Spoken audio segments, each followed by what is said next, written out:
Hola, ¿qué tal? En esta ocasión repasaremos un tema involucrado en el plan para esta unidad de aprendizaje, el tejido nervioso. El equipo que expondrá está conformado por Paula Carrillo Páramo, Leopoldo Delgado Bramasco y yo, Gisela Rivera Ramírez, a cargo del asesoramiento de la doctora Guillermina Muñoz. Como una breve introducción al sistema nervioso, tenemos que comienza su desarrollo a partir de la tercera semana de vida intrauterina, formando así la unidad básica y funcional que es la neurona. Esta, en conjunto con las células gliales, conforman el tejido nervioso y este a su vez al sistema nervioso. Función. Su función general es la formación de enlaces reguladores de todas las funciones del individuo. De una manera más específica, permite que el cuerpo responda a los cambios continuos en su medio externo e interno. Controla e integra las actividades funcionales de los órganos y sistemas orgánicos. El sistema nervioso se puede dividir de dos formas, desde un punto de vista anatómico o uno funcional. Su división anatómica está el sistema nervioso central y el sistema nervioso periférico. El sistema nervioso central está compuesto por el encéfalo y médula espinal, contenidos de la cavidad craneana y el conducto vertebral. El sistema nervioso periférico está compuesto por nervios craneales, espinales y periféricos. Estos conducen impulsos desde el sistema nervioso central, que son los nervios eferentes o también llamados motores, y hacia él, los nervios aferentes o también llamados sensitivos. En esta animación podemos ver lo que compone tanto al sistema nervioso central como al sistema nervioso periférico. Desde el punto anatómico también encontramos a los ganglios y a las vías nerviosas. Los ganglios es un conjunto de somas neuronales ubicados fuera del sistema nervioso central, y las vías nerviosas median las acciones reflejos denominados arcos reflejos, formadas por los nervios sensitivos, el sistema nervioso central que los interpreta y los nervios motores. Desde la división funcional tenemos al sistema nervioso somático, que como su nombre lo dice es la parte somática del sistema nervioso central y del sistema nervioso periférico. Este controla las funciones bajo el control voluntario consciente menos los arcos reflejos. Proporciona inervación sensitiva y motora de todas las partes del cuerpo menos las vísceras, músculos lisos y cardíacos y las glándulas. También tenemos al sistema nervioso autónomo, que son las partes autónomas del sistema nervioso central y del periférico. Este, en comparación con el sistema nervioso somático, provee inervación motora involuntaria eferente al músculo liso, sistema de conducción cardíaca y glándulas. Tiene una inervación sensitiva aferente desde las vísceras y este se puede dividir en simpático, parasimpático y entérico. Composición del tejido nervioso. El tejido nervioso principalmente está compuesto por dos tipos de células, que son las neuronas y las células de sostén o también llamadas células gliales. Yo les voy a hablar de la neurona. La neurona, también llamada célula nerviosa, es la unidad funcional del sistema nervioso. En el sistema nervioso humano existe más de 10.000 millones de neuronas. Sus componentes funcionales es el soma, el axón, las dendritas y las uniones sinápticas. Esta se puede dividir según su funcionalidad y según la cantidad de vaginaciones que se extiende desde el soma o desde un punto morfológico. Componentes funcionales de la neurona. Como ya lo había mencionado, la neurona se compone por un cuerpo celular o también llamado soma, que es la prolongación más amplia que contiene el núcleo, un citoplasma perinuclear y orgánulos que mantienen la célula. Sobresale por su gran cantidad de retículo endoplasmático rugoso, que son llamados cuerpos de Nys, y su forma puede ser redonda, ovalada, aplanada o piramidal. En la imagen de aquí al lado podemos ver, todo este es el soma, con su núcleo, un citoplasma perinuclear, donde están los orgánulos y los cuerpos de Nys. La neurona también está formada por el axón, que es la prolongación más larga que conduce los impulsos desde el cuerpo hasta la terminación especializada llamada sinapsis. La sinapsis es donde una neurona se comunica con otra. El axón se origina en una porción del soma denominada montículos o cono axonal. Aquí en la imagen vemos, este es el axón, donde en el soma se origina, llamado cono axonal o aquí denominado cono axónico. Y aquí están las sinapsis, donde es la comunicación de la neurona con otras neuronas. El axón tiene ramas colaterales, que en el neuroplasma se llaman axoplasma y en la membrana axolema. Por último, la neurona está formada también por dendritas, que son evaginaciones cortas que transmiten impulsos desde la periferia hacia el soma. Aquí los vemos, estas son las dendritas y se pueden observar fácilmente que son más cortas y estas pues van a transmitir los impulsos desde el exterior hacia el soma. Aquí podemos ver una fotomicrografía del asta ventral de la parte anterior de la médula espinal, donde aquí podemos ver los somas de una neurona. Aquí podemos ver uno y aquí podemos observar otro. Esta parte más pálida que observamos es el núcleo del soma y aquí más hacia el centro, que se observa un poco más teñido, es el nucleolo. En el citoplasma podemos observar los corpúsculos de Nys y por acá podemos observar los núcleos de algunas células gliales. Algunos datos curiosos que podemos decir de la neurona es que estas no se dividen, pero en algunas regiones del encéfalo hay células madre neuronales que son capaces de diferenciarse y reemplazar a algunas neuronas que han sido lesionadas.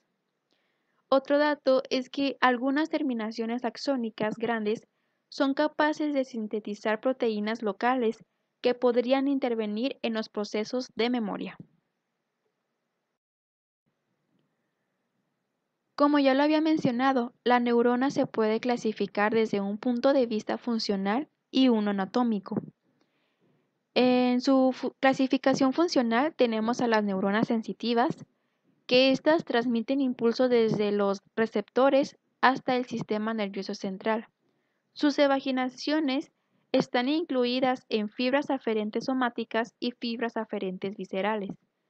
Las fibras aferentes somáticas transmiten sensaciones de dolor, temperatura, tacto y presión desde la superficie corporal o desde los órganos internos del cuerpo para proporcionarle al encéfalo la información necesaria según la orientación del cuerpo y de los miembros.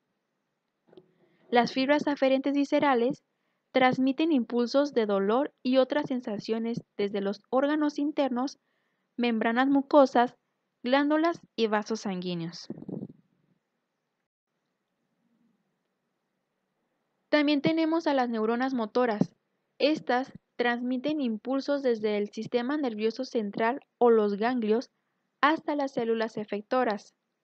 Sus evaginaciones están incluidas en neuronas eferentes somáticas y eferentes viscerales.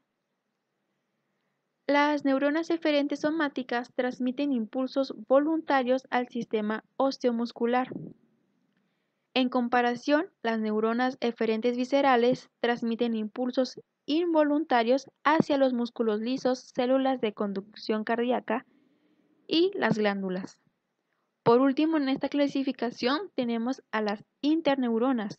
Estas forman una red de comunicación y de integración entre neuronas sensitivas y motoras. En la clasificación anatómica de la neurona tenemos a las neuronas multipolares.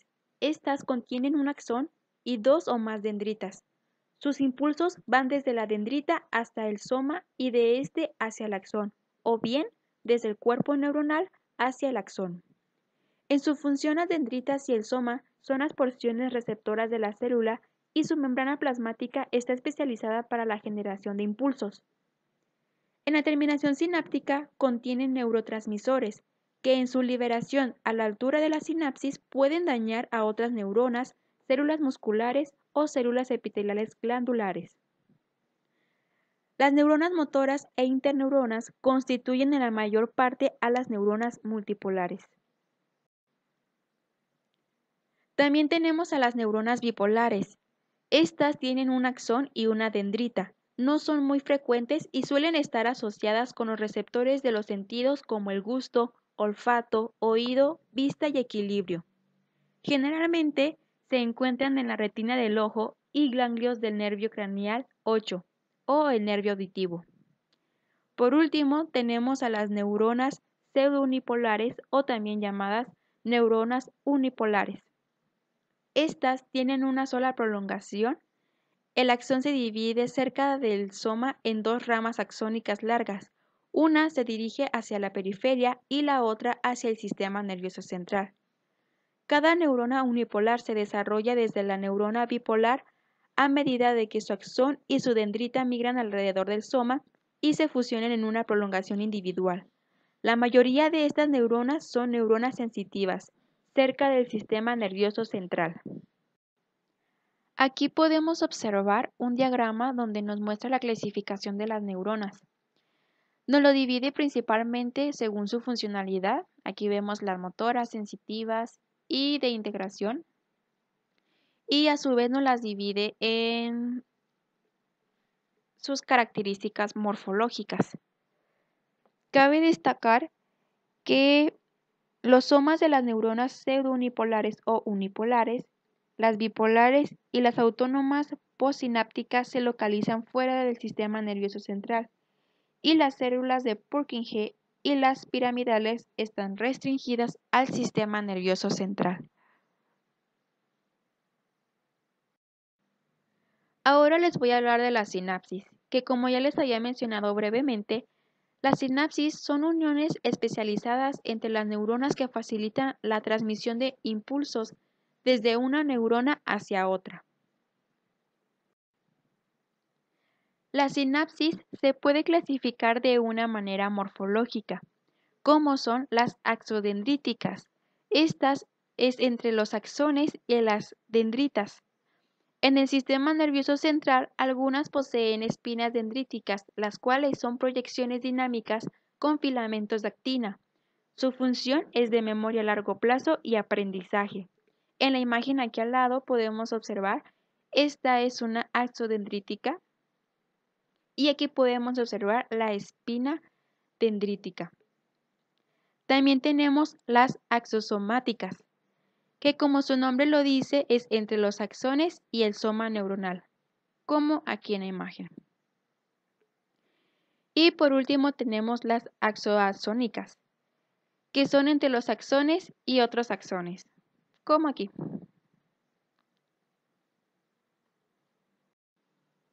La sinapsis también se puede clasificar en sinapsis químicas y sinapsis eléctricas. La sinapsis química es la conducción de impulsos que se logra mediante la liberación de sustancias químicas llamadas neurotransmisores. Y la sinapsis eléctrica contiene uniones de hendidura que permiten el movimiento de iones entre las células y como consecuencia permiten la propagación directa de una corriente eléctrica de una célula a otra. Cabe destacar que la sinapsis más común es la sinapsis química y una sinapsis química normal consta de tres elementos: un elemento presináptico, una hendidura sináptica y un elemento postsináptico. El elemento presináptico es el extremo de la prolongación neuronal desde el cual se liberan los neurotransmisores. Se caracteriza por tener la presencia de vesículas sinápticas. Estas son estructuras limitadas por membranas que contienen los neurotransmisores. como aquí podemos ver. Y aunque pareciera que entre un elemento presináptico y el elemento postsináptico están conectados directamente, no es así. Existe un espacio entre 20 y 30 nanómetros que separa la neurona presináptica de la neurona postsináptica. Este es llamado hendidura sináptica. Y tenemos también al elemento postsináptico, que contiene sitios receptores con los cuales interactúan los neurotransmisores. Contiene una capa de material denso, densidad postsináptica, que es un elaborado complejo de proteínas interconectadas con las distintas funciones, como la traducción de la interpretación de un neurotransmisor y un receptor. Aquí podemos observar un diagrama de una sinapsis química, en donde se encuentran los tres elementos antes mencionados, el elemento presináptico, que es todo esto de aquí, la hendidura sináptica, que es todo este espacio, y el elemento postsináptico, que es todo esto de aquí. Aquí, como ya mencionamos, el elemento presináptico se caracteriza por tener a las vesículas sinápticas, las cuales contienen a los neurotransmisores, que son estas de aquí. Los neurotransmisores vienen desde el cuerpo de la neurona o son el resultado de la recaptura y reciclado que se lleva a cabo por el mismo elemento presináptico.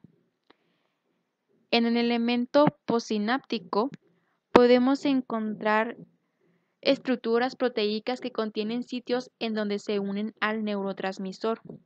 Estos son denominados receptores y puede haber de dos tipos. En color verde encontramos a los conductos activados por transmisor y en color morado a los receptores acoplados a la proteína G, que en su activación pueden generar distintas respuestas como activación de enzimas, apertura de canales iónicos, segundos mensajeros, entre otros. En la hendidura sináptica encontramos a las enzimas, donde son capaces de recapturar a los neurotransmisores y las mismas vesículas que los liberaron pueden volver a recapturarlos para almacenarlos nuevamente y reutilizarlos en el próximo potencial de acción. En el diagrama A podemos encontrar un modelo donde nos muestra la liberación de un neurotransmisor en un botón presináptico mediante una fusión de las vesículas presinápticas con la membrana presináptica. También lo podemos observar aquí. Mientras que en el diagrama B nos muestra la liberación de neurotransmisor mediante porocitosis. En este modelo, la vesícula sináptica está anclada y yuxtapuesta a los conductos selectivos de calcio en la membrana presináptica. En presencia de calcio, las bicapas de la vesícula y las membranas presinápticas se organizan para crear un poro transitorio que mide aproximadamente 1 nanómetro, este de aquí, donde aquí los neurotransmisores son liberados. Este complejo y esta proteína son los encargados de fijar la vesícula a las zonas activadas dentro de la membrana plasmática del elemento presináptico. Entonces, aquí el calcio activa a las vesículas para que se muevan hacia esta zona y de esta manera se fusionen a la membrana. Liberen los neurotransmisores en la hendidura y las enzimas que están en la hendidura, estas pueden concluir en tres pasos. Pueden interactuar con los receptores, que es lo más ideal, o los neurotransmisores pueden ser recapturados y volver al botón presináptico, como se puede observar tal vez aquí, o la enzima puede destruir a los neurotransmisores. Este sería una sinapsis química. Dentro de los neurotransmisores se encuentran una gran cantidad de moléculas con la capacidad de generar el potencial de acción. El potencial de acción que ya se mencionó en el diagrama anterior. Los neurotransmisores actúan sobre los receptores ionotrópicos para abrir los conductos iónicos de las membranas o sobre los receptores metabotrópicos para activar la cascada de señalización de la proteína G.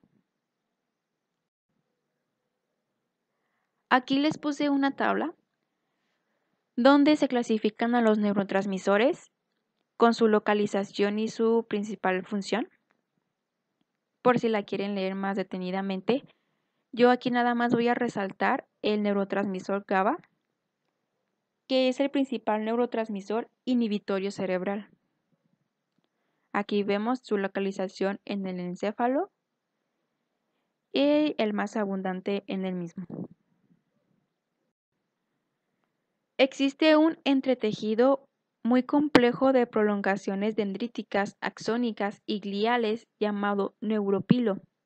El neuropilo contiene innumerables contactos sinápticos entre las prolongaciones de las células nerviosas, como aquí lo podemos ver en este corte histológico, el neuropilo.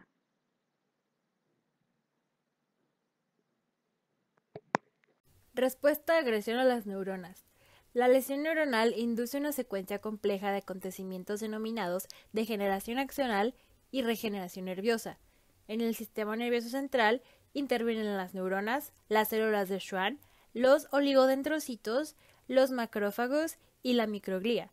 A diferencia con el sistema nervioso periférico, los axones interrumpidos en el sistema nervioso central con frecuencia pueden regenerarse.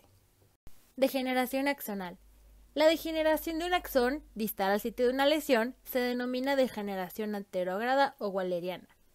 El primer signo de lesión, que ocurre de 8 a 24 horas después de que el axón se daña, es la tumefacción axonal seguida por su desintegración. En el sistema nervioso periférico, la pérdida de contacto con el axón causa la diferenciación de las células de Schwann y la degradación de la vaina de mielina que lo rodeaba. Si los oligodendrocitos pierden contacto con el axón, sufren apoptosis. Los macrófagos residentes se activan después de una lesión nerviosa, migran al sitio de lesión, proliferan y fagocitan los detritos de mielina. La transmisión retrógrada da señales hacia el soma neuronal del nervio lesionado, produce un cambio en la expresión génica que inicia la reorganización del citoplasma perinuclear. Regeneración. Las células de Schwann, en proceso de proliferación, se organizan en bandas celulares denominadas bandas de Wagner. Estas vainas guían el crecimiento de nuevas evaginaciones nerviosas, llamadas brotes o neuritas. Una vez que las bandas están en su lugar, un cono de crecimiento se desarrolla en la porción distal de cada brote, que está compuesto por filipodios y filamentos de actina. Si el brote interactúa con una banda de Wagner, crecerá dentro de ella, atravesando el sitio de lesión. Las bandas le proporcionan un ambiente adecuado para su crecimiento continuo. Las células de Schwann se rediferencian y estimulan los genes para las proteínas específicas de la mielina.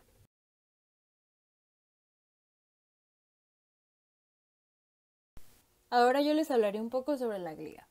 Células de sostén del sistema nervioso, la glía. Las células de sostén son células no conductoras y están ubicadas cerca de las neuronas. En el sistema nervioso periférico, las células de sostén se denominan glía periférica. Y en el sistema nervioso central, las células de sostén se denominan glía central. Entre las muchas funciones de la glía, las principales que encontramos es que son el sostén físico para las neuronas, así como también su protección, el aislamiento para los somas y las evaginaciones neuronales.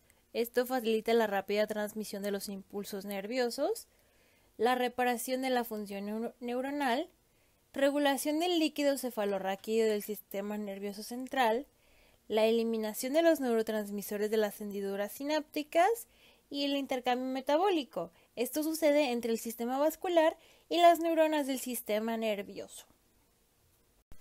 Bueno, en la glía periférica encontramos tres tipos de células. Son las células de Schwann, las células satélites y las células asociadas con órganos o tejidos específicos. Células de Schwann y vaina de mielina. Las células de Schwann son las encargadas de producir la vaina de mielina y su función principal es ser el sostén de las fibras celulares nerviosas mielínicas y amielínicas. Esto ocurre rodeando al axón. La vaina de mielina está compuesta principalmente por lípidos y en la derecha podemos ver una representación de cómo estas células de Schwann es que envuelven al axón y lo recubren de mielina. Podemos ver que la mielina se hace por partes. Ahora, metiéndonos un poco más en la vaina de mielina, esta aísla el axón del compartimiento extracelular circundante del endoneuro. La vaina de mielina asegura la conducción rápida de los impulsos nerviosos y evita que se disipen. Colabora también en la limpieza de los detritos del sistema nervioso periférico y guía en la reproliferación de axones del sistema nervioso periférico también. La mielinización se refiere a la formación de la vaina de mielina. Como pudimos ver, el axón se mieliniza por secciones. Aquí es cuando se forma el nódulo de Ranvier o nodo de Ranvier. El axón se ubica en el pequeño surco que se forma en la superficie de la célula de Schwann. Aquí se forman dos extremos. Es como si su membrana plasmática se prolongara y formara estos dos extremos. Se va a formar la región abaxónica, que es la que entra en contacto con el endoneuro. En pocas palabras, es la más externa. La otra membrana plasmática más interna recibe el nombre de región adaxónica o periaxónica. Esta es la que tiene en contacto directo con el axón. Cuando las dos membranas terminan de, se podría decir, abrazar al axón y entran en contacto una con la otra, forman una especie de doble membrana plasmática, que se conoce con el nombre de mesaxón. Se dispone en vueltas concéntricas alrededor del axón. Y bueno, en resumidas cuentas, el mesaxón se forma gracias a la unión de la región abaxónica y la región adaxónica. Esto es lo que conocemos como la vaina de mielina. Lo que también vemos en esta imagen son algunas proteínas. Estas son principales para la compactación de la vaina de mielina. Podemos ver la MBP, que es la proteína básica de la mielina. Podemos ver la NRG1, que es la neureglulina. La P0, que es la proteína 0. La PMP22, que es una proteína mielínica periférica de 22-KDA. Y bueno, a la derecha podemos ver una fotomicrografía electrónica en un proceso de mielinización. Podemos ver al mesaxón interno, el mesaxón externo y ya. En esta fotomicrografía podemos ver un axón mielínico maduro. Se observan al menos 19 capas de la membrana de la célula de Schwann. De hecho, el espesor de la banda de mielina producida en la mielinización está determinado por el diámetro del axón, no exactamente por la célula de Schwann, que es lo que parecería que pasa. Este espesor también está determinado por un factor de crecimiento, que esta es la proteína que ya había mencionado, que es la neuregulina. El nódulo de Ranvier o nodo de Ranvier es la unión entre dos células de Schwann adyacentes. La mielina que se encuentra entre dos nódulos de Ranvier se denomina segmento internodal. El nódulo de Ranvier constituye una región donde el impulso eléctrico se regenera para la propagación a alta velocidad del axón. Ahora hablaremos sobre la conducción del impulso. Un potencial de acción es un proceso electroquímico desencadenado por impulsos que llegan al cono axónico, después de que otros impulsos se reciben en las dendritas o en el soma neuronal mismo. El potencial de acción comienza en el segmento inicial del cono axónico. Como podemos ver, pasa a través de todo el axón y toma como refuerzos en el nódulo de Ranvier. La membrana del cono axónico contiene conductos de sodio y potasio. Estos se activan gracias al voltaje. En respuesta al estímulo de voltaje, se abren los conductos de sodio y permite la entrada de sodio al exoplasma. El ingreso de sodio lo que va a hacer que va a despolarizar al potencial de la membrana negativo en reposo o a uno positivo. Despolarizar quiere decir que lo invierte, o sea, lo cambia de negativo a positivo. Pero bueno, después de la despolarización, los conductos de sodio se cierran y esto hace que se abran los conductos de potasio.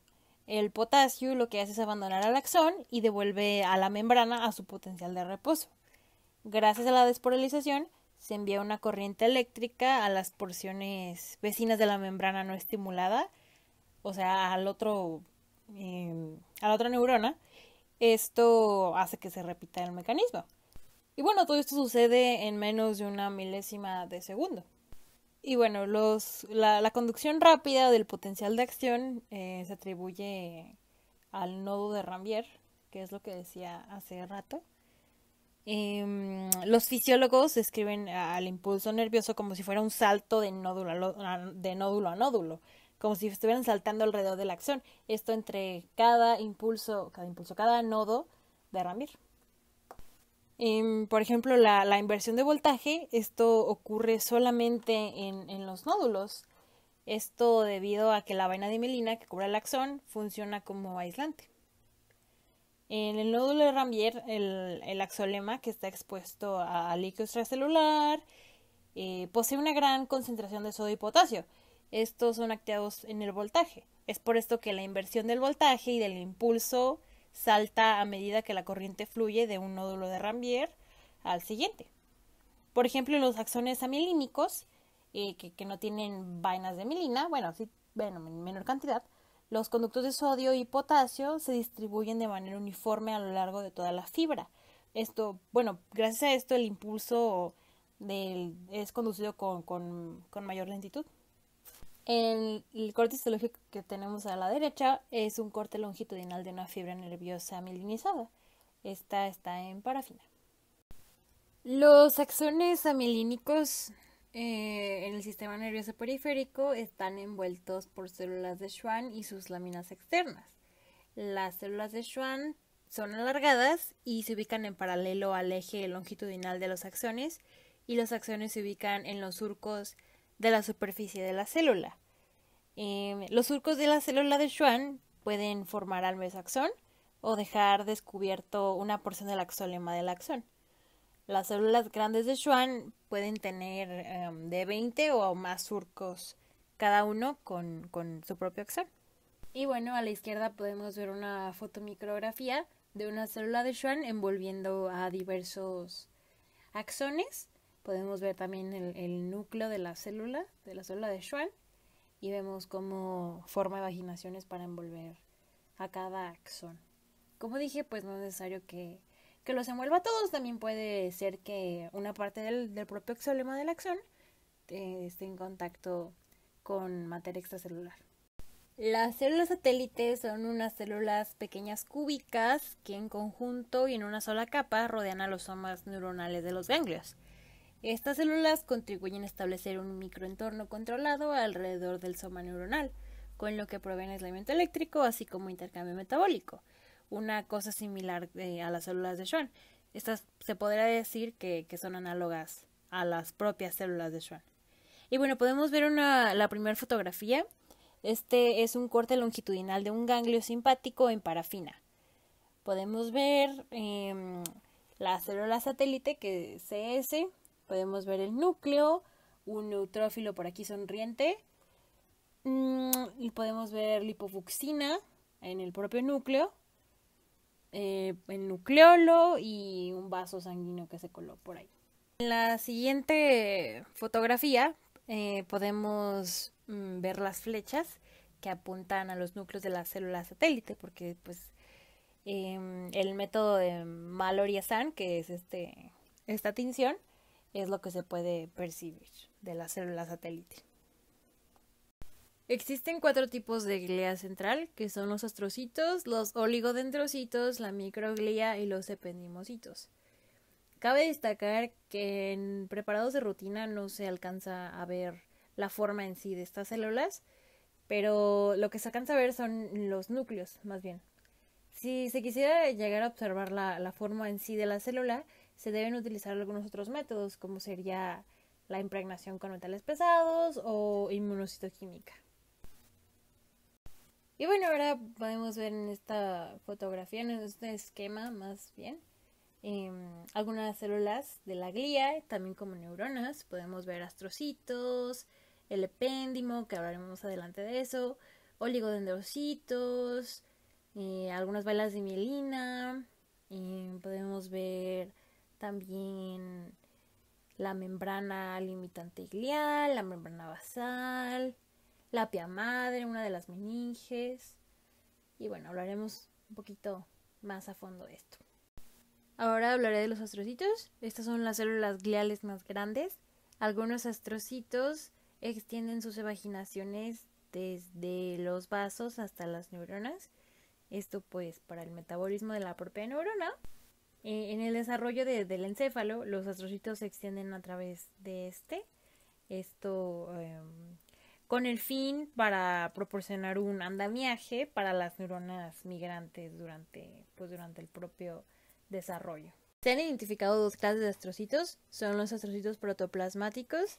Estos tienen abundantes evaginaciones y prevalecen en la sustancia gris. Sus evaginaciones citoplasmáticas son cortas y ramificadas.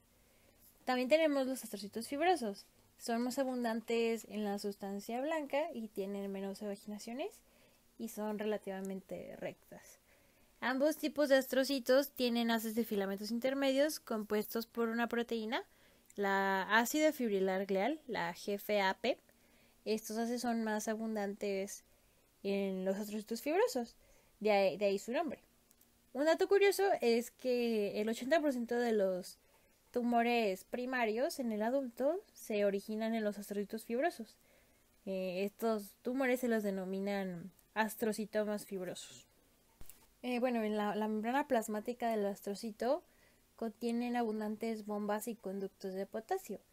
Estos median la transferencia de iones de potasio desde regiones de alta concentración hacia regiones de baja concentración. Modulan las actividades de la neurona debido a la amortiguación de la concentración de potasio en el espacio extracelular del encéfalo. Podemos observar en la fotomicrografía de la izquierda sustancia blanca del encéfalo con astrocitos en ella. Se puede ver que son como células estrelladas. Y bueno, en la siguiente imagen de la derecha son astrocitos en parafina con tinción argéntica. En esta micrografía de la sustancia blanca muestra a unos astrocitos acercando sus prolongaciones largas hacia los vasos sanguíneos y también se puede ver cómo están interconectadas con neuronas. Los oligodendrocitos producen y mantienen la vaina de mielina en el sistema nervioso central. Esta vaina de mielina está formada por capas concéntricas de membrana plasmática del oligodendrocito. En el microscopio óptico, los oligodendrocitos aparecen como pequeñas células con evaginaciones relativamente escasas, esto en comparación con los astrocitos. Sus evaginaciones forman lengüetas que llegan al axón para rodearlo con estas para formar un segmento internodal de mielina. Las múltiples evaginaciones de un oligodendrocito pueden mielinizar un axón o varios axones cercanos. Cada prolongación parece ser que rota alrededor del axón, manteniéndose cerca de él hasta que se forma la vaina de mielina. Unas principales diferencias entre la vaina de mielina del sistema nervioso central y el periférico son las proteínas, porque son distintas. Y bueno, también otra diferencia son los nodos de Ranvier. Los nodos de Ranvier del sistema nervioso central son más grandes que los del sistema nervioso periférico.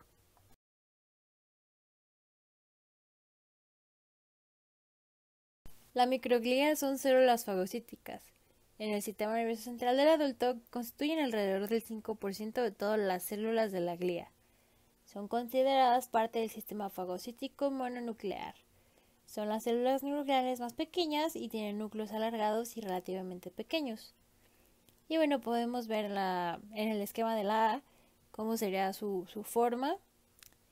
Y en la B tenemos un corte histológico. Es una muestra que se obtuvo de una persona con microgliosis difusa. En esta enfermedad lo que ocasiona es que la microglia está presente en grandes cantidades. Es por eso que vemos ahí varios núcleos, 5 de hecho. Pero en un corte histológico de una persona normal no se vería, una persona no enferma, no se verían tantos núcleos. Las células epidimerias forman el revestimiento epitelial de los ventrículos del encéfalo y del conducto espinal. Esta es una capa simple con células entrecúbicas y cilíndricas ciliadas con microvellosidades, aunque difieren de un epitelio típico, ya que estas células no poseen una lámina externa. Existen células especializadas denominadas tanicitos.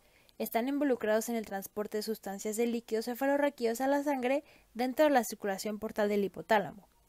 Los tanicitos son más abundantes en el piso del tercer ventrículo. La superficie libre de estas células es la que está en contacto con el líquido cefalorraquídeo. Pero a diferencia de las células epidemarias, estas células no poseen cilios.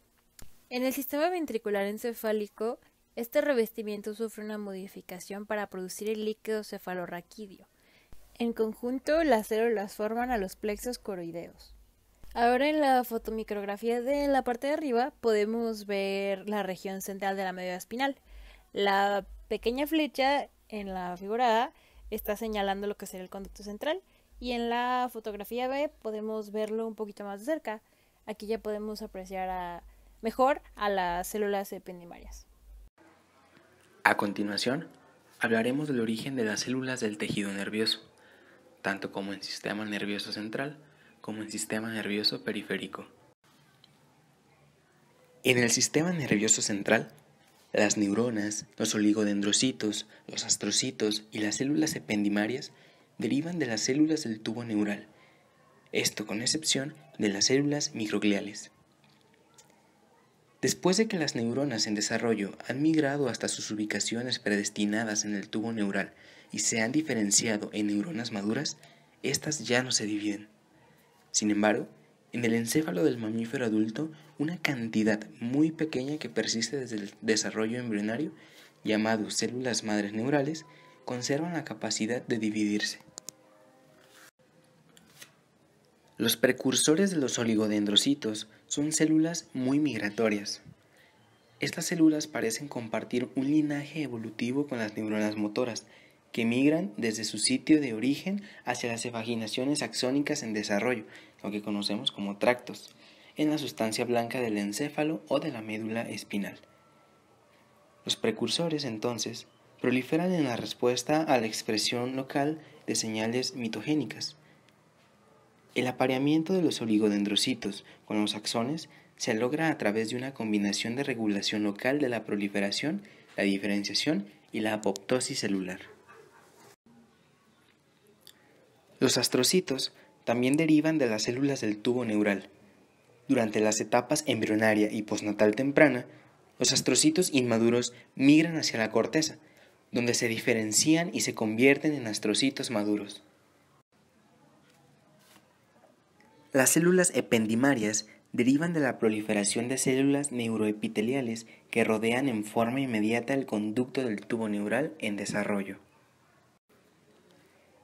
A diferencia de lo que ocurre con otros miembros de la glía central, las células microgliales derivan de los precursores de macrófagos mesodérmicos, específicamente de las células progenitoras de granulocitos en la médula ósea.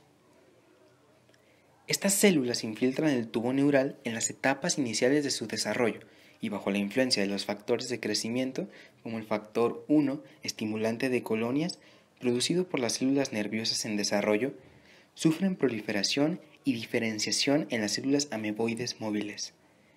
Estas células móviles son comunes en el encéfalo en desarrollo. Como únicas células gliales de origen mesenquimatoso, la microglía posee filamentos intermedios de vimentina, que pueden ser de utilidad para identificar estas células cuando se utilizan métodos inmunocitoquímicos. El desarrollo de las células ganglionares del sistema nervioso periférico comprende la proliferación y migración de las células precursoras desde la cresta neural hacia sus sitios ganglionares futuros, donde sufren una proliferación adicional. Allí, las células desarrollan evaginaciones que alcanzan sus dianas distantes, por ejemplo el tejido glandular o células musculares lisas, y territorios sensitivos. Inicialmente, se producen más células de las necesarias. Aquellas que no establecen contacto funcional con un tejido diana sufren apoptosis.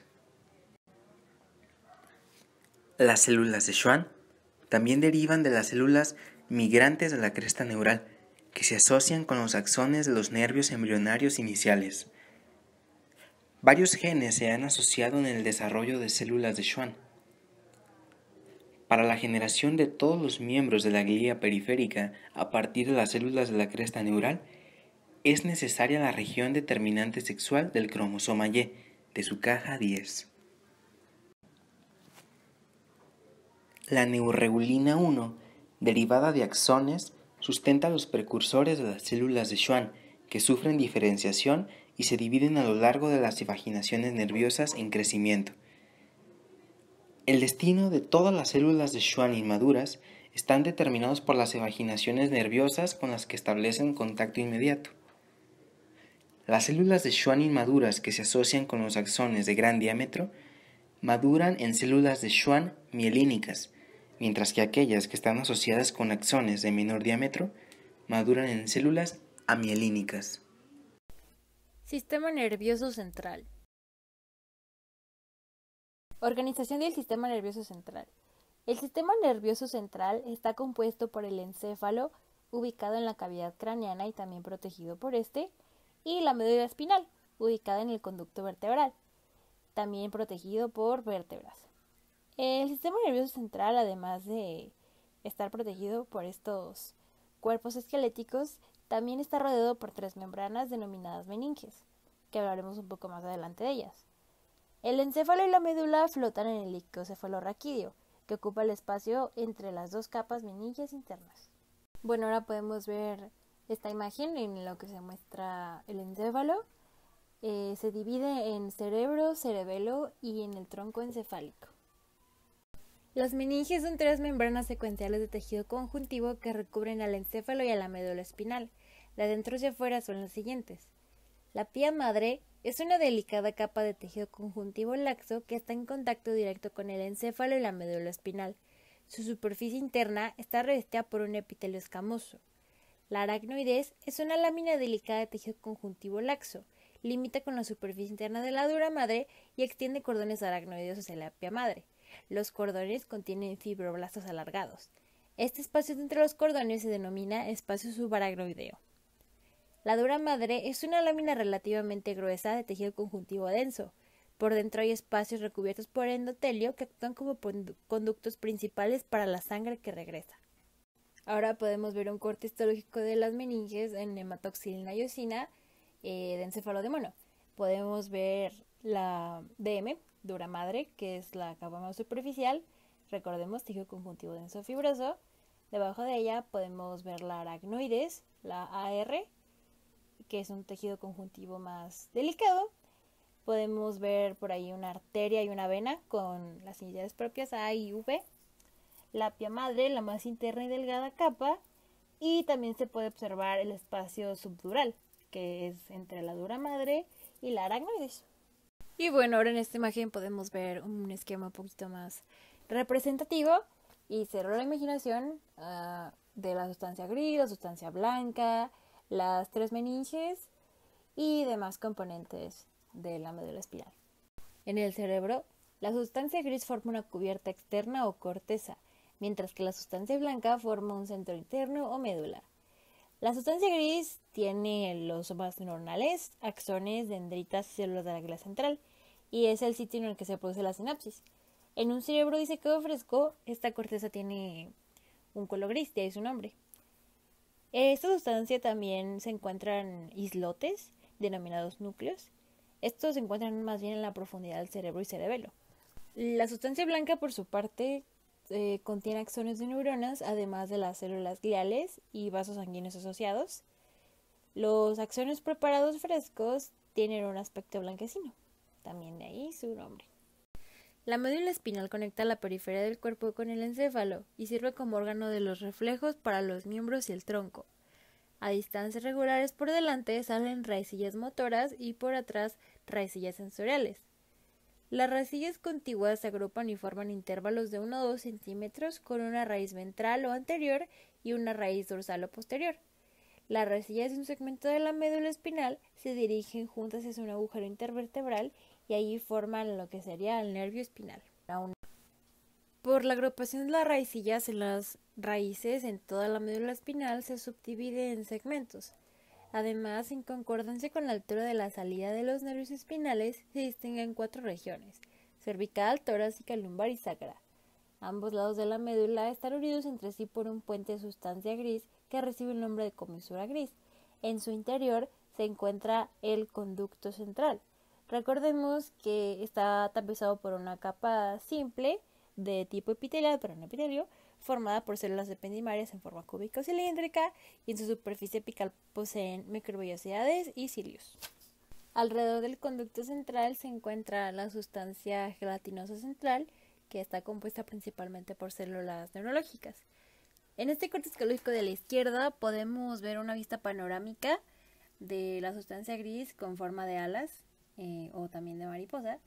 Esta está dividida en astas ventrales, que es lo que están señalando las flechas naranjas, y también flechas dorsales, que es lo que señalan las flechas azules. También notamos que la sustancia blanca se subdivide en cordones. Podemos ver un cordón anterior, que es el número 3, el cordón lateral número 4 y cordón posterior el 5. También podemos ver en la sustancia gris el número 1, señalando unas motoneuronas. Y también apreciamos en el asterisco en el centro, en ese pequeño agujero, el conducto central, que creo que ya quedó bastante claro. Y bueno, podemos ver en la imagen de la izquierda un poco más de neuroanatomía, en cómo se divide la médula espinal, pero bueno, no, eso es meternos en detalles y pues no. Bueno, podemos ver en la derecha estos cortes histológicos. La primera figura podemos ver en el número 1 lo que sería el asta ventral, en el 3 el asta dorsal y en el 2 el conducto central.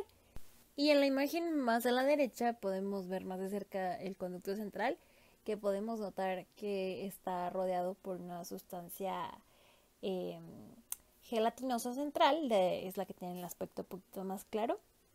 Neuronas de la sustancia gris. Según el destino de sus axones, o sea, sus proyecciones, las neuronas de la sustancia gris se clasifican en 3 grupos: neuronas motoras eferentes, motoneuronas, neuronas radiculares, las neuronas sensoriales aferentes o también llamadas neuronas cordonales, y las interneuronas, también conocidas como neuronas intercalares. Cabe recalcar que los 3 grupos neuronales están compuestos por neuronas multipolares, es decir, que las células poseen numerosas dendritas y un axón. Ahora podemos apreciar un corte histológico de hematoxilina y eosina de la corteza cerebral, mostrando la pía madre y la sustancia gris. Estas serían las siglas de GM. Los somas neuronales en la corteza están rodeados por el neuropolio, el cual consiste en axones, dendritas y la glía. Motoneuronas. Las neuronas motoras tienen un axón que abandonan la médula espinal a través de la raíz ventral. Las neuronas somatomotoras, en el asta dorsal, inervan al músculo esquelético, mientras que las neuronas visceromotoras, en el asta lateral, inervan al músculo visceral. Las motoneuronas son excitadoras y utilizan a la acetilcolina como neurotransmisor. Las somatoneuronas se subdividen en motoneuronas alfa, que esas son células más grandes, y motoneuronas gamma, que son más pequeñas. Las motoneuronas alfa son las células más grandes de la médula espinal. Estas van a inervar a las fibras musculares esqueléticas, esto a través de las placas motoral terminales. Reciben y procesan impulsos motores de la médula espinal, lo que serán las vías reflejas, y del encéfalo, que son las vías motoras descendentes. Las motoneuronas gamma, por su parte, inervan a las fibras intrafusales de los husos neuromusculares y regulan su sensibilidad. En ellas también terminan vías reflejas medulares y las vías motoras cerebrales descendentes. Las neuronas motoras del asta ventral se identifican fácil, ya que tienen un núcleo redondo o heterocromático y también muy grande. Y las neuronas visceromotoras se encuentran en el asta lateral de la médula torácica y lumbar. Este es el lado simpático, y en la médula sacra, que sería el lado parasimpático. Y bueno, las neuronas sensoriales. Los axones de las células sensoriales primero cruzan por la sustancia blanca de la médula espinal y luego se dirigen hacia el encéfalo.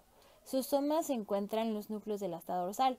Son neuronas multipolares que casi siempre son más pequeñas que las motoneuronas. Como neuronas de proyección son excitadoras y su neurotransmisor más frecuente es el glutamato. Interneuronas.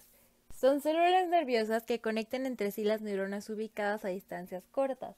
Actúan como neuronas intercalares e intermedias que pueden modular el flujo de la información. La mayoría de las neuronas son inhibidoras y sus neurotransmisores consisten principalmente en GABA y en glicina. Las interneuronas por lo general son más pequeñas que las motoneuronas. Y bueno, también recordemos que no son las únicas células de la sustancia gris, porque también podemos encontrar a la glía, como son los oligodendrocitos, microglía y etc. La sustancia blanca consiste principalmente en fibras nerviosas mielínicas. Estas fibras forman simétricamente a ambos lados del cordón anterolateral y el cordón posterior. En la médula cervical, el cordón posterior se divide en dos fascículos, el fascículo grácil y el fascículo cuneiforme, o también conocido como fascículo lateral. Como podemos ver en la imagen de la derecha, un corte histológico en el que podemos apreciar ambos fascículos. Los cordones contienen sobre todo fibras de trayecto paralelo al eje longitudinal de la médula espinal.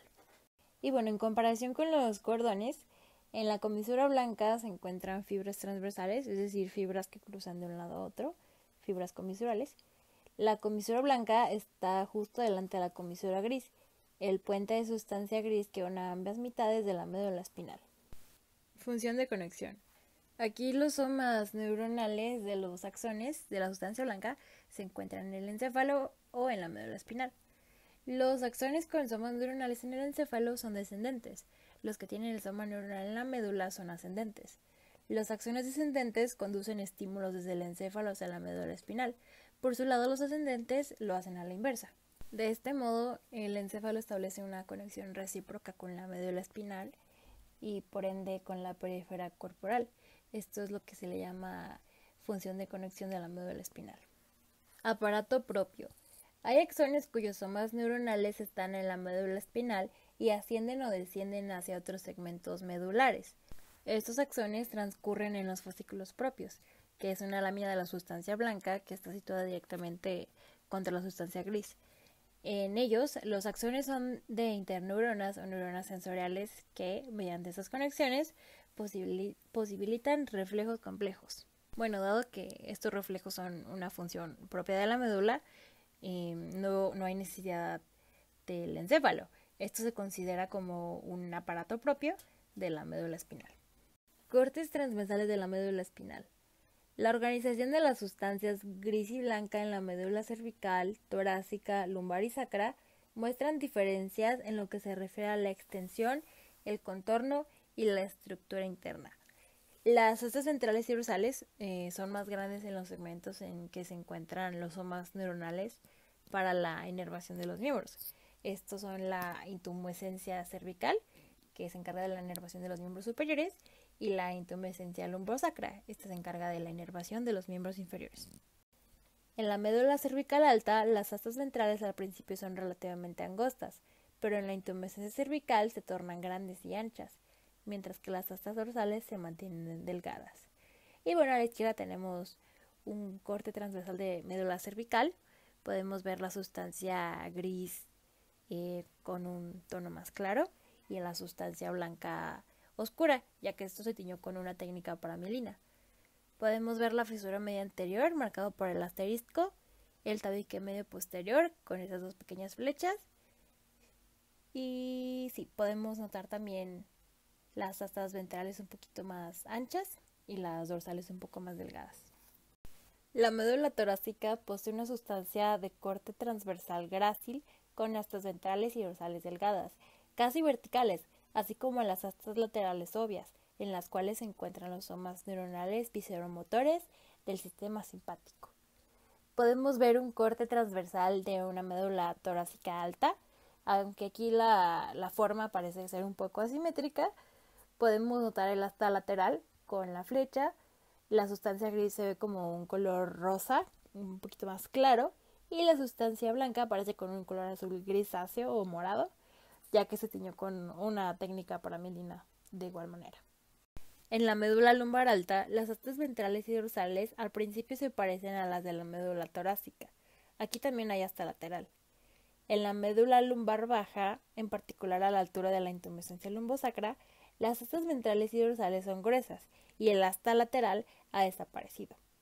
Ahora en el corte de la izquierda podemos ver las astas ventrales y dorsales que se tornaron un poco más anchas, y de igual manera la sustancia gris de color rosa y la sustancia blanca de un azul grisáceo, ya que se tiñó con la misma técnica para mielina.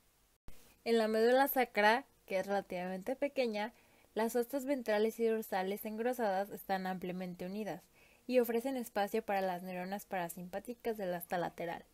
En el corte de la derecha apreciamos raíces de los nervios espinales apuntados con las flechas y bueno, la sustancia gris de color rosado y la sustancia blanca de un tono morado azul grisáceo.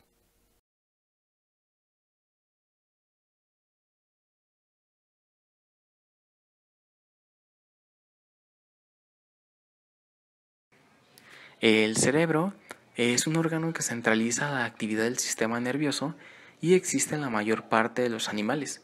El cerebro se encuentra situado en la cabeza, por lo general cerca de los principales órganos de los sentidos como la visión, la audición, el equilibrio, el gusto y el olfato. Algunas de las neuronas que vamos a encontrar son las neuronas de Cajal, de Martinotti, piramidales, de axón corto o fusiformes. En la corteza cerebral podemos encontrar la sustancia gris y la sustancia blanca. La sustancia gris en la periferia de los hemisferios cerebrales está plegada en muchas circunvoluciones y surcos, llamados en conjunto corteza cerebral. Esta porción del cerebro tiene a su cargo el aprendizaje, memoria, análisis de información, inicio de respuestas motoras e integración de señales sensoriales. La corteza, la sustancia gris, se divide en 6 capas compuestas que presentan una morfología única. Esta es la capa molecular, la capa granulosa externa, la capa piramidal, capa granulosa interna, capa piramidal interna y la capa multiforme. La capa molecular o plexiforme está compuesta principalmente por fibras que en su mayoría transcurren paralelas a la superficie y por una escasa cantidad relativa de células, la mayoría de las cuales son células gliales y células horizontales de Cajal ocasionales. En las imágenes que se presentan, la imagen de la izquierda es cómo se ve ya por capas enumeradas, mientras que la imagen de la derecha tiene un mayor aumento. Esta capa consiste en fibras nerviosas abundantes con abundantes células gliales y células horizontales de Cajal ocasionales. Las células gliales aparecen como núcleos desnudos, sin poder distinguirse el citoplasma de las fibras nerviosas que forman la masa de esta capa. También se ve un capilar pequeño. El reborde rosa del vaso se debe a su membrana basal teñida por la reacción de PAS. La capa granulosa externa o capa celular piramidal pequeña consiste principalmente en pequeñas células piramidales y células granulares, también denominadas células estrelladas. Como ya he mencionado, en el lado izquierdo se ve su división en las capas, mientras que en el lado derecho pues es un aumento. Muestra la capa del celular piramidal pequeña, se encuentran células piramidales pequeñas, las células granulosas también, que son abundantes, aunque es difícil de identificarlas en esta imagen. En la capa piramidal externa o capa celular piramidal mediana, no está claramente separada de la capa 2. Sin embargo, las células piramidales son de algún modo más grandes y poseen una forma piramidal típica.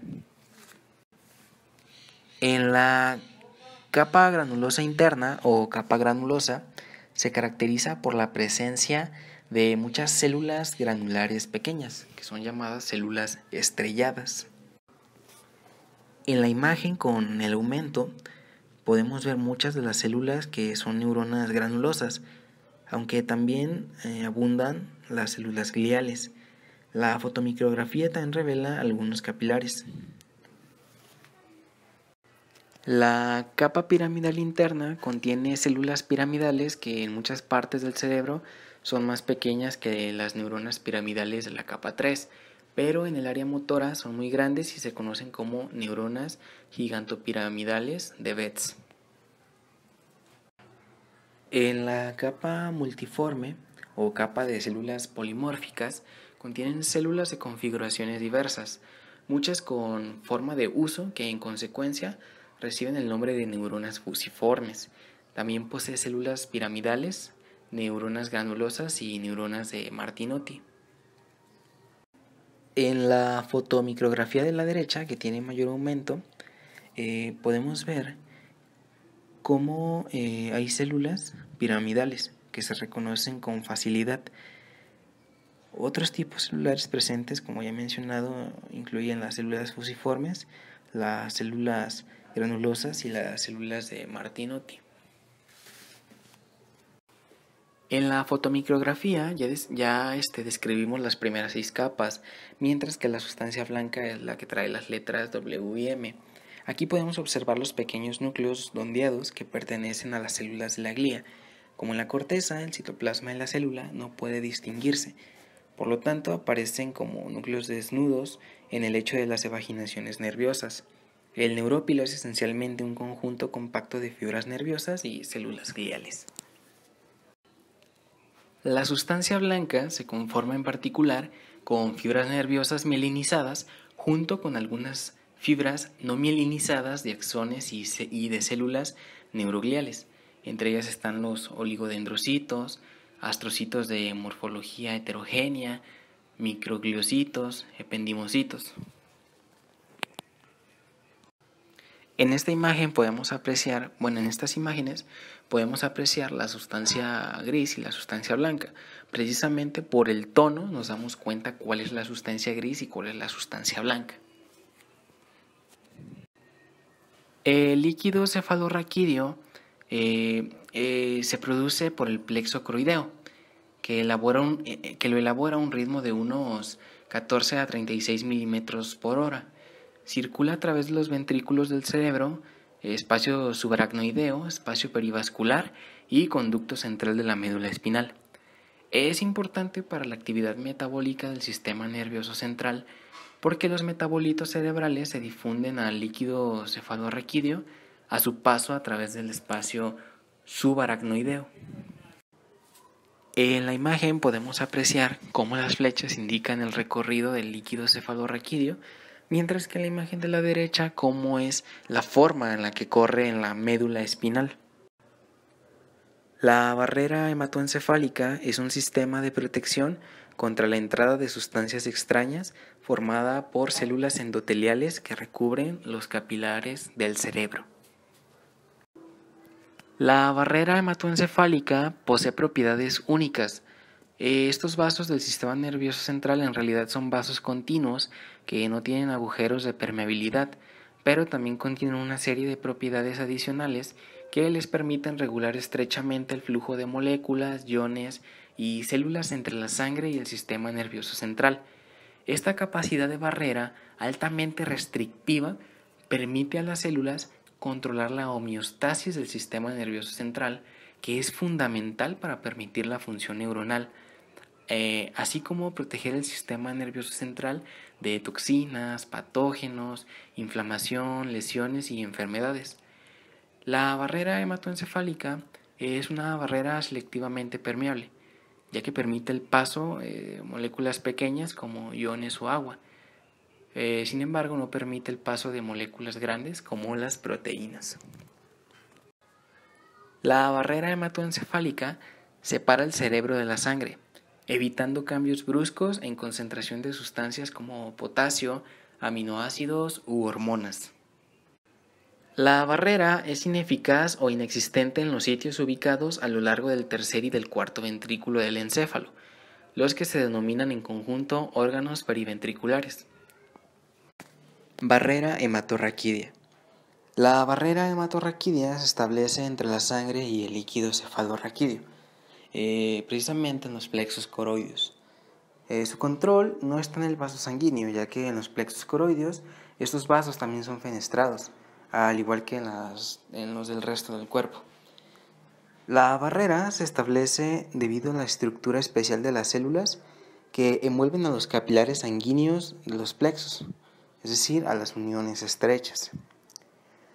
A través de una capa de células que son las mismas que tapizan los ventrículos, estas rodean a los vasos sanguíneos y es en ellas donde está la barrera. En la barrera existe el paso de agua, gases y sustancias liposolubles de la sangre al líquido cefalorraquídeo. Las proteínas y exosas son incapaces de penetrar al líquido cefalorraquídeo gracias a la barrera hematorraquídea. Bueno, el cerebelo es un órgano de integración sensomotora que recibe informaciones sensoriales del cuerpo y del exterior del medio ambiente.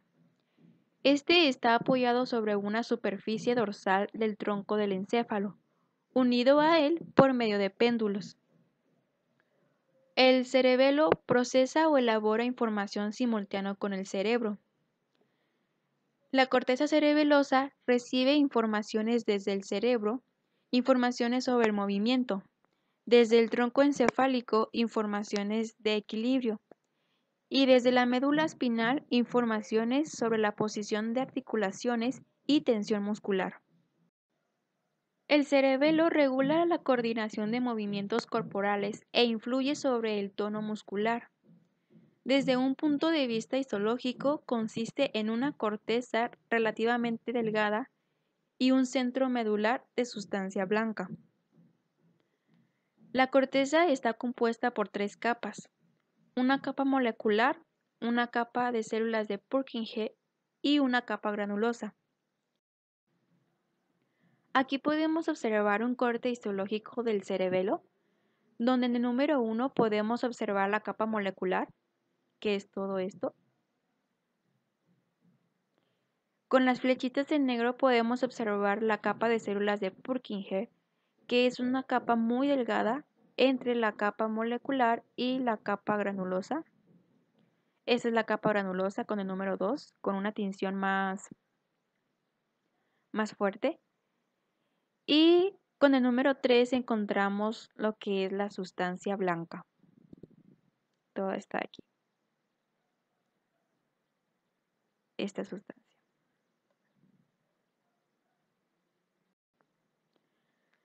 La corteza cerebelosa tiene más o menos 1 milímetro de espesor y alberga más de 50.000 millones de neuronas.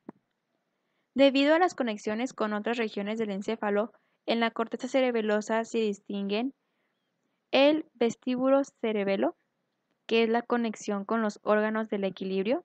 En la imagen de un lado lo podemos observar de color verde. El espinocerebelo, que es la conexión con la médula espinal. En la imagen se observa de color morado.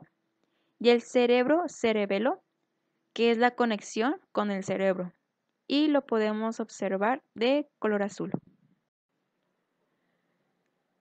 Como ya les había mencionado, la corteza cerebelosa consta de 3 capas, y en la capa molecular está formada la superficie de la corteza cerebelosa.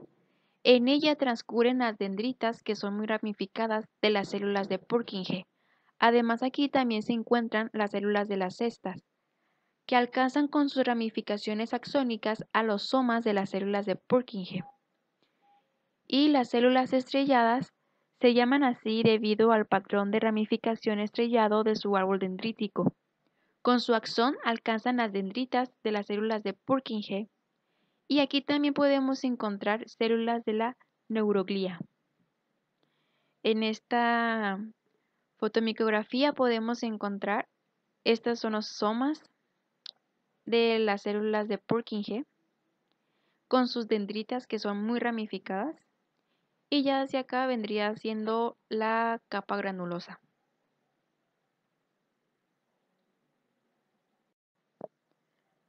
En la capa de células de Purkinje es un estrato delgado, muy delgado como ya les había mencionado, que contiene los somas de estas células entre la capa molecular y la capa granulosa. Estas células son las más grandes de la corteza cerebelosa y son las únicas que producen calvindina, que es una proteína fijadora de calcio. En esta imagen, aquí vemos a las células de Purkinje, aquí están señaladas 3. Estas son las dendritas de las células de Purkinje. Estas ya son células de la granulosa. Y aquí podemos observar neuronas de la cesta.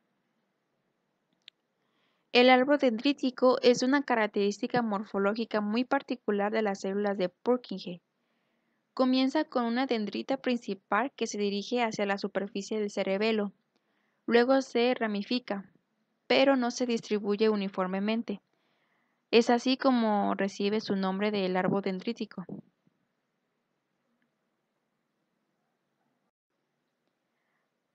Aquí encontramos a la última capa de la corteza, la capa granulosa, que es la más profunda, compuesta por neuronas pequeñas densamente agrupadas. Las células granulosas emiten dendritas cortas que permanecen en la capa granulosa, que aquí vemos. Esta es la capa granulosa, ya la habíamos mencionado. Y existen glomérulos cerebelosos. Aquí no se puede observar muy bien debido al aumento, pero sí podemos observar que en la capa granulosa hay algunos espacios que se ven en blanco. Esos serían los glomérulos cerebelosos, ya que son áreas acelulares.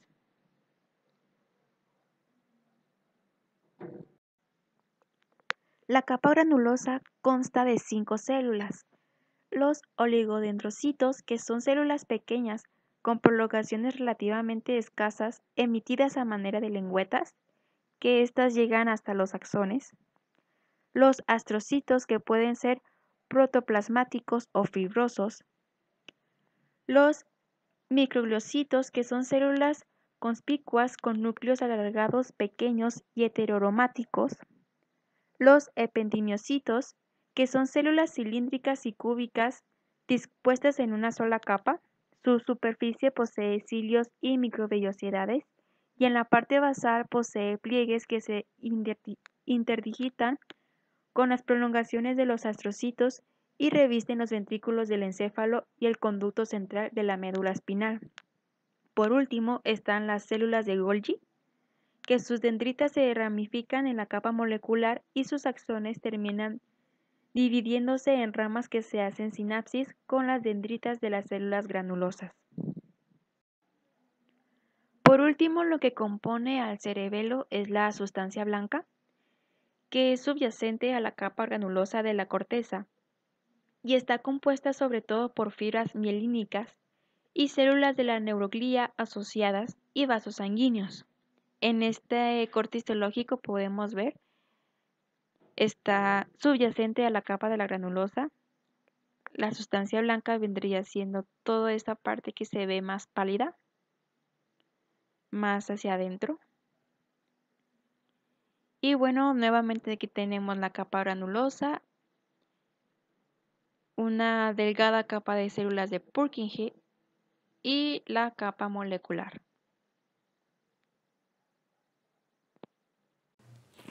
A continuación, abordaremos el tema del sistema nervioso periférico, mencionando que es una de las divisiones según la localización del sistema nervioso, que por supuesto hay otras divisiones, pero es según su función dentro del sistema nervioso periférico, que por supuesto más adelante abordaremos.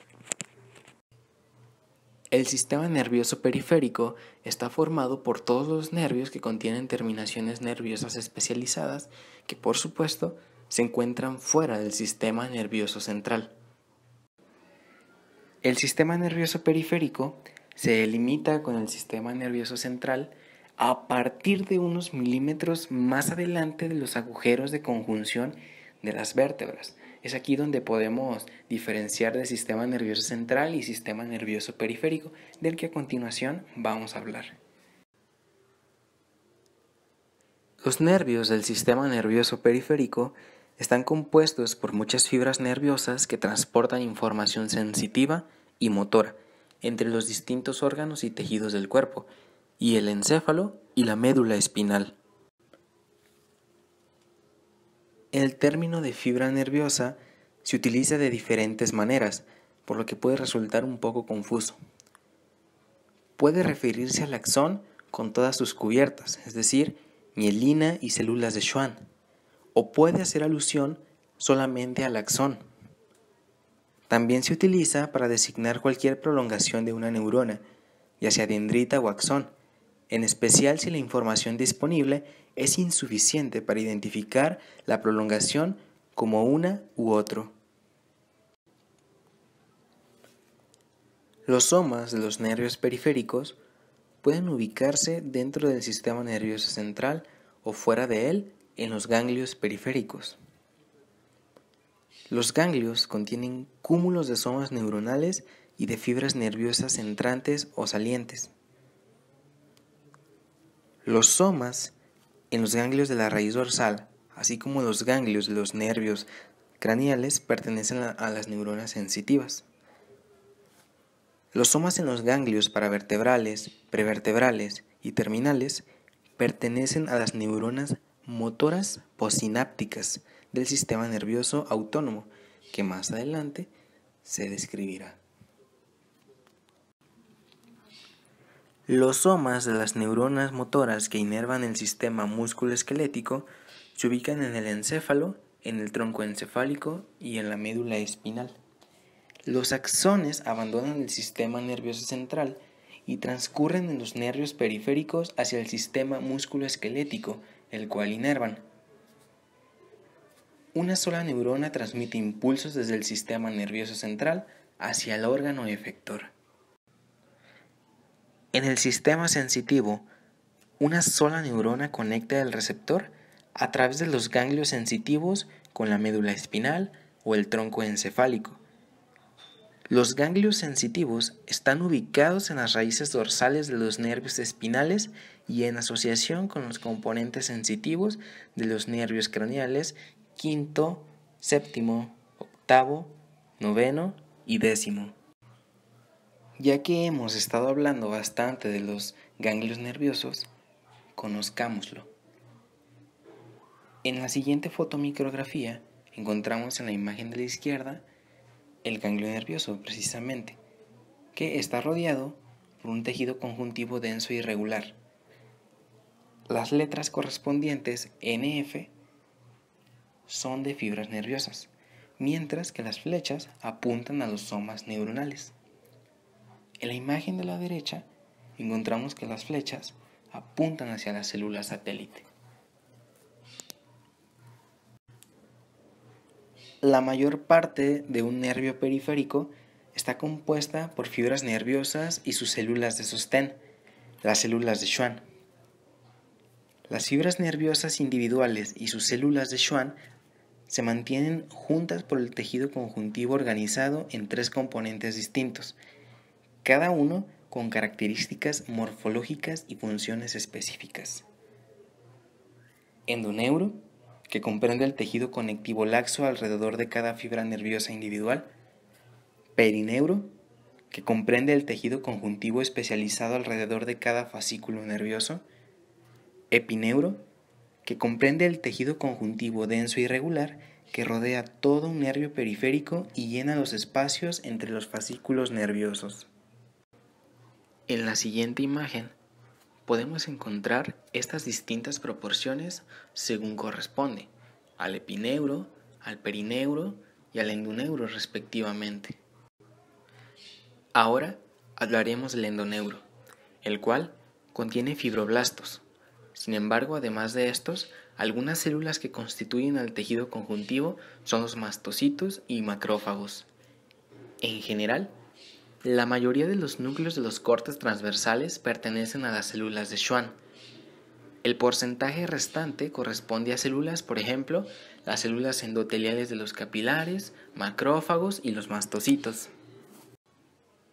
El perineuro es el tejido conjuntivo especializado que rodea un fascículo nervioso y contribuye a la formación de la barrera hematoneural. El perineuro puede tener el espesor de una capa celular o más, según el diámetro del nervio. Las células que comparten esta capa son escamosas. Cada capa exhibe una lámina basal en ambas superficies. Además, las células son contráctiles y contienen filamentos de actina. Además, cuando hay 2 capas celulares perineurales o más, en los nervios más grandes puede haber hasta 5 o 6 capas. El epineuro, por su parte, forma el tejido más externo del nervio periférico. Es un tejido conjuntivo denso típico que rodea los fascículos formados por el perineuro. En los nervios más grandes el tejido adiposo suele estar asociado con el epineuro. Los vasos sanguíneos que irrigan los nervios transcurren en el epineuro y sus ramificaciones penetran el nervio y corren dentro del perineuro. El tejido a la altura del endoneuro está muy poco vascularizado. El intercambio metabólico de sustratos y desechos en este tejido depende de la difusión desde los vasos sanguíneos y hacia ellos a través de la vaina perineural. En las siguientes dos fotomicrografías podemos encontrar un nervio periférico en la izquierda en su corte transversal y a la derecha en su corte longitudinal. En el corte transversal podemos ubicar que tenemos tres colores diferentes señalando diferentes cosas. Las flechas color verde corresponden al endoneuro, la línea roja corresponde al perineuro y la flecha amarilla al epineuro. En el corte longitudinal, las iniciales NR corresponde al nódulo de Ranvier, SL a la incisura de Smith-Landerman y la A, por supuesto, de un axón. Los receptores aferentes son estructuras especializadas ubicadas en los extremos distales de las evaginaciones periféricas de las neuronas sensitivas. Si bien los receptores pueden tener diferentes estructuras, todos comparten una característica básica. Pueden iniciar un impulso nervioso en respuesta a un estímulo. Los receptores se clasifican de la siguiente manera. Exterorreceptores, los cuales reaccionan ante estímulos del medio externo, por ejemplo, térmicos, olfatorios, táctiles, auditivos y visuales. Intrarreceptores, que reaccionan ante estímulos provenientes del interior del organismo, por ejemplo, el grado de llenado o de distensión del tubo digestivo, la vejiga urinaria y los vasos sanguíneos. Los propioreceptores, que también reaccionan ante estímulos internos y perciben la posición corporal, el tono y el movimiento muscular. El receptor más simple consiste en un axón desnudo llamado terminación nerviosa no encapsulada. Esta terminación se encuentra en los epitelios, en el tejido conjuntivo y en relación estrecha con los folículos pilosos. Al inicio de la presentación se habló de algunas divisiones del sistema nervioso. Una de ellas es según su funcionalidad. En esta ocasión abordaremos esa división, recordando pues que la división es sistema nervioso autónomo y sistema nervioso somático. En esta ocasión abordaremos primeramente el sistema nervioso autónomo. Bien, ahora hablando del sistema nervioso autónomo, podemos decir que es la parte del sistema nervioso periférico que envía impulsos involuntarios hacia el músculo liso, el músculo cardíaco y el epitelio glandular. Estos efectores son las unidades funcionales de los órganos que corresponden a la regulación del tejido nervioso. La división del sistema nervioso autónomo se da en tres: división simpática, división parasimpática y división entérica. En ocasiones se va a referir al sistema nervioso autónomo con el término visceral. También se refiere a sus neuronas, las que se denominan neuronas motoras viscerales. Sin embargo, las neuronas motoras viscerales suelen estar acompañadas por las neuronas sensitivas viscerales, que transmiten dolor y reflejos desde los efectos viscerales hacia el sistema nervioso central. El sistema nervioso simpático es una de las ramas del sistema nervioso autónomo, siendo este el elemento que controla las reacciones y reflejos viscerales. ¿Cómo funciona? Las neuronas presinápticas envían axones desde la médula espinal, torácica y lumbar superior hacia los ganglios vertebrales y paravertebrales. Los ganglios paravertebrales en el tronco simpático contienen los somas de las neuronas efectoras postsimpáticas de la división simpática. En pocas palabras, las funciones de la división simpática corresponde al siguiente ejemplo.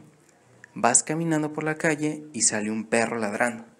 Te vas a asustar porque no lo esperabas. Y la división simpática activa tu estado de alerta. Dilata las pupilas, acelera la presión. Esto, como ya he mencionado, un estado de alerta para que la acción sea que puedas correr. La ubicación de la división simpática se va a dar, como ya se ha mencionado, en la zona tóraco-lumbar, tal cual. Que más adelante en una imagen voy a describirles la localización. La división parasimpática es una de las ramas del sistema nervioso autónomo. Su función principal es la de provocar o mantener un estado corporal de descanso o relajación tras un esfuerzo. Las neuronas parasimpáticas presinápticas envían axones desde el tronco encefálico, es decir, desde el mesencéfalo, la protuberancia y la médula, y desde los segmentos sacros de la médula espinal hacia los ganglios viscerales. Los ganglios que están dentro, cerca de la pared de los órganos abdominales y pelvianos, y los ganglios motores viscerales de los nervios craneales tercero, séptimo, noveno y décimo, contienen los somas de las neuronas efectoras postsinápticas. En pocas palabras, la división parasimpática es antagonista a la división simpática, como ya mencionamos en el ejemplo, mientras que la división simpática nos lleva a un estado de alerta, la división parasimpática nos lleva a un estado de relajación. La localización de esta división parasimpática será cráneo-sacra, que más adelante en la imagen les explicaré precisamente sobre su localización. En la siguiente imagen podemos observar al encéfalo y a la médula espinal en un corte sagital. Para hacer la clasificación de su localización, mencionamos el sistema parasimpático, que su localización es cráneo-sacra, y vemos cómo las líneas están apuntando hacia los distintos órganos, mientras que en el sistema simpático observamos cómo su localización es tóraco-lumbar, apuntando a los distintos órganos. Voy a mencionar algunas de las funciones que están descritas del sistema simpático, por ejemplo, dilatar las pupilas, aumentar los latidos del corazón, dilatar los bronquios, disminuir las contracciones estomacales, estimular las glándulas suprarrenales y disminuir las contracciones intestinales. Y el sistema parasimpático es todo lo contrario. En la división entérica, el sistema nervioso entérico es la parte del sistema nervioso autónomo encargada de regular las funciones vitales gastrointestinales. Entre estas funciones se encuentra la regulación del esófago, del estómago y de las funciones colorectales, lo que a su vez implica la absorción y digestión de los nutrientes, así como el mantenimiento de las mucosas protectoras. El funcionamiento de este sistema es el más complejo del conjunto de elementos que componen el sistema nervioso autónomo. El sistema nervioso entérico funciona de manera independiente del sistema nervioso central. Sin embargo, la digestión requiere la comunicación entre las neuronas entéricas y el sistema nervioso central. Algunas de las neuronas que corresponden al sistema nervioso entérico son neuronas aferentes intrínsecas primarias, neuronas motoras, interneuronas y neuronas intestinófugas. Vamos a describir cada una en las siguientes diapositivas. Las neuronas aferentes intrínsecas primarias son neuronas que responden a estímulos mecánicos y químicos y regulan las funciones fisiológicas del tubo digestivo, transmitiendo la información a otras neuronas. Las neuronas motoras inervan las capas musculares del tubo digestivo, vasos sanguíneos y las glándulas. Los cuerpos celulares se encuentran en los ganglios mientéricos, pero puede haber algunos en los ganglios submucosos. De acuerdo a su función, pueden dividirse en excitatorias o inhibitorias. Interneuronas. Son las encargadas de integrar la información generada por las neuronas aferentes intrínsecas primarias y de enviar la información a las neuronas motoras. Se clasifican en ascendentes o descendentes de acuerdo a la dirección de las señales que emiten. Las neuronas intestinófugas, sus cuerpos celulares se hallan en el plexo mientérico, envían prolongaciones fuera del tubo digestivo y forma sinapsis con los ganglios mesentéricos superior e inferior y con el ganglio celíaco, formando el ganglio prevertebral. Una de las divisiones del sistema nervioso según su funcionalidad es el sistema nervioso somático. El sistema nervioso somático está formado por nervios que se conectan a la piel, los órganos sensoriales y todos los músculos esqueléticos con el sistema nervioso central. Es el responsable de casi todos los movimientos musculares voluntarios, así como del procesamiento de la información sensorial que llega a través de estímulos externos que incluyen la audición, el tacto y la vista. Transmite impulsos nerviosos entre el sistema nervioso central, que es el cerebro y la médula espinal, y los músculos esqueléticos, la piel y los órganos sensoriales. En este mapa conceptual trataremos de resumir en sí el sistema nervioso. Según su localización, encontramos al sistema nervioso central, que contiene al encéfalo y a la médula espinal, al sistema nervioso periférico. El sistema nervioso periférico tiene a su vez una división según su funcionalidad, que es el sistema nervioso autónomo y el sistema nervioso somático. El sistema nervioso autónomo podemos dividirlo en tres, aunque aquí en el mapa nada más hable de dos divisiones, simplemente porque hemos mencionado que son antagonistas, que es la división simpática, la división parasimpática y la división entérica. La división simpática es aquella que me pone en estado de alerta, mientras que la división parasimpática es aquella que me mantiene en un estado de relajación. Y el sistema nervioso somático, que podemos dividirlo en sistema nervioso sensorial y sistema nervioso motriz, como ya se ha descrito en todo el tema.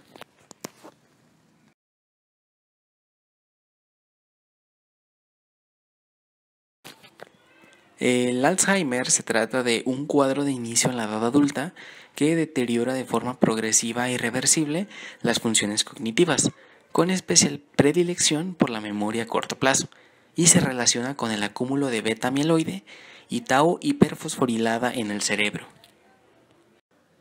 A pesar de que la enfermedad del Alzheimer no es muy conocida totalmente, todos los casos describen el acúmulo de la proteína beta-amiloide y de la proteína tau hiperfosforilada en el cerebro. La proteína tau hiperfosforilada está asociada a los microtúbulos neuronales, ayudando a su ensamblaje y estabilización, esto a nivel de los axones, mientras que la proteína beta-amiloide es esencial para la transmisión de la información entre las neuronas, actuando sobre la liberación de las vesículas de los neurotransmisores. Algunos de los síntomas de la enfermedad del Alzheimer pueden referirse, por ejemplo, a la memoria, y uno de sus síntomas es olvidar conversaciones o hechos que han ocurrido poco tiempo. En el dominio cognitivo de la atención, uno de ellos es que es muy fácil la distracción ante estímulos múltiples. Entre otro dominio cognitivo, por ejemplo, en las funciones ejecutivas, ya sea de juicio, razonamiento y planificación, se pierde lo planificado realizando tareas complejas y secuenciales, como recetas de cocina, manejo de electrodomésticos o las cuentas del hogar. En la habilidad visoespacial, es desorientado en la calle, necesita salir acompañado por la inseguridad en trayectos que por lo general son habituales. En el dominio cognitivo del lenguaje, comienzan con dificultades para encontrar palabras. Utilizan términos genéricos como eso, llamar al lápiz, por ejemplo, palito para escribir. En la cognición social, un comportamiento cambia, se pierde la empatía, no reconoce emociones en la expresión facial de las personas, se vuelve apático, inadecuado a nivel social. Entre algunos otros síntomas que pues están descritos en la tabla. solo por mencionar algunos. En el caso clínico hablaremos de una mujer de 60 años de edad sin antecedentes de interés. Acude a consulta acompañada de sus familiares porque le notan deterioro de memoria de al menos 3 años de evolución. Los primeros datos apuntan a despistes en la recepción de mensajes, es decir, olvidaba recados que le dejaban o los transmitía a destiempo, a veces de forma reiterada a la misma persona. En varias ocasiones venía de la compra habiendo olvidado artículos básicos. Terminó por llevar una lista exhaustiva de la que antes no dependía, pero aún así se liaba con los cambios monetarios y en último término tenía que ir siempre acompañada, sobre todo cuando acudía a realizar alguna tarea bancaria, porque en ocasiones había realizado ingresos o reintegros por la misma cantidad varias veces en poco tiempo. Por vergüenza acumulaba ese dinero en casa, pero varias veces olvidaba dónde lo guardaba y lo encontraba su familia. Empezaba a quejar trastornos afectivos, es decir, sentimientos de inutilidad, frustración, tristeza, pero los síntomas depresivos mejoraban solo transitoriamente con los tratamientos instaurados. Varias veces se había retrasado el llegar a casa porque había tenido dificultades al regresar, habiéndose perdido y precisando de ayuda para volver en una ocasión. En su domicilio fallaba en tareas como cocinar, olvidaba ingredientes o condimentaba en exceso, y se dejaba encendidos los electrodomésticos a menudo. Realizaba preguntas repetitivas sobre un mismo tema, hecho que motivaba en ocasiones a la desesperación de la familia, que la acusaba de no prestar atención en las conversaciones. Ella se irritaba y se quejaba frecuentemente que la trataban con desdén. Con el paso del tiempo se iba mostrando cada vez más despreocupada en su cuidado personal. Vestía de manera desordenada, utilizaba prendas poco adecuadas al tiempo, mal combinadas, a veces abotonaba las camisas de forma irregular. Poco a poco sus habilidades comunicativas, porque pues ella era una gran conversadora, se habían reducido. Le costaba trabajo mantener el hilo conductor de las conversaciones y le era difícil encontrar las palabras adecuadas al contexto, no acertando con la nominación de objetos de uso común, lo que salvaba con circunloquios. Por la calle recibía saludos de amigos que veía con relativa frecuencia, a los que no respondía por considerarlos extraños. En el examen físico se describe que es una paciente alerta, con cierta indiferencia ante el motivo de preocupación de sus familiares. Tiene escasa fluidez verbal, le hicieron un mini examen cognoscitivo de Lobo, 17/35, tiene fallos en orientación temporal, porque no recordaba días del mes ni de la semana. En orientación espacial tenía fallos en la ubicación de planta de hospital, no recordaba 3 palabras a los 5 minutos. Tenía fallos en la repetición de dígitos en orden inverso y en cálculo mental simple, dificultades nominativas, el lentecimiento en pensamiento abstracto y asociativo, fallo en la comprensión y ejecución de órdenes escritas y en copia de gráficos. Hubo ausencia de signos meningios, pupilas, oculomotricidad, fondo de ojo y resto de pares craneales sin alteraciones. Hubo ausencia de déficit sensitivo motor, reflejos de estiramiento muscular simétricos, reflejos cutáneo plantares en flexión, tono y trofismo muscular normales, bipedestación, marcha y pruebas cerebelosas sin alteraciones. Su tensión arterial correspondía a 150/80 milímetros de mercurio. La temperatura era de 36.5 grados centígrados, ausencia de bocios y adenopatías en cadenas ganglionares cervicales, auscultación carotidia cervical y cardiorrespiratoria sin hallazgos, abdomen normal, no existían trastornos tróficos ni edemas en miembros. Algunos exámenes complementarios fue un hemograma, estudio básico de coagulación, perfil bioquímico general, función tiroidea, vitamina B12 y ácido fólico, serología frente al UES, normales o negativos, un electrocardiograma, ritmo sinusal sin alteraciones de repolarización, radiografía de tórax sin hallazgos significativos, hubo un TAC de cráneo, se encontró atrofia de predominio parietal bilateral, hubo un electroencefalograma, se halló una discreta lentificación difusa del trazado sin manifestaciones de carácter paroxístico, hubo una tomografía computarizada de emisión de fotón único cerebral y hubo un patrón de hipoperfusión parietotemporal bilateral. La paciente presenta un cuadro de deterioro de memoria de inicio insidioso y perfil progresivo asociado a disfunción en otras áreas cognitivas, lenguaje, praxias constructivas del vestir, agnosia visual, cálculo, pensamiento asociativo, que está incidiendo en sus actividades sociofamiliares previas. Con este perfil clínico y una vez descartadas mediante los exámenes de laboratorio y de neuroimagen oportunos otras causas de demencia, fue diagnosticada de enfermedad de Alzheimer moderada según criterios de la cuarta edición del Manual Diagnóstico y Estadístico de los Trastornos Mentales en estadio GDS-5. El tratamiento fue que se instauró tratamiento con agentes inhibidores de la acetilcolinesterasa, manteniéndose estable desde el punto de vista cognitivo a los 6 meses de seguimiento. La enfermedad de Alzheimer constituye la principal causa de demencia. Es un proceso lentamente progresivo cuyo síntoma de presentación suele ser un trastorno de la memoria reciente. A medida que la enfermedad avanza, se afectan otras áreas cognitivas.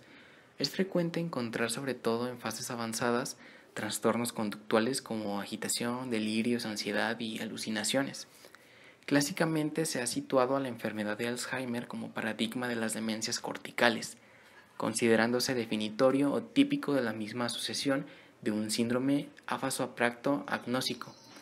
El diagnóstico de la enfermedad de Alzheimer es clínico, fundamentado en una serie de criterios como los de la 10ª edición de Clasificación Internacional de Enfermedades y objetivado, graduado por una serie de baterías neuropsicológicas, entre las cuales la más utilizada es el Mini-Mental State Examination, adaptado al castellano por el mini examen cognoscitivo. De forma rutinaria se realizan una serie de exámenes de laboratorio y de neuroimagen que permiten descartar demencias secundarias a otros procesos.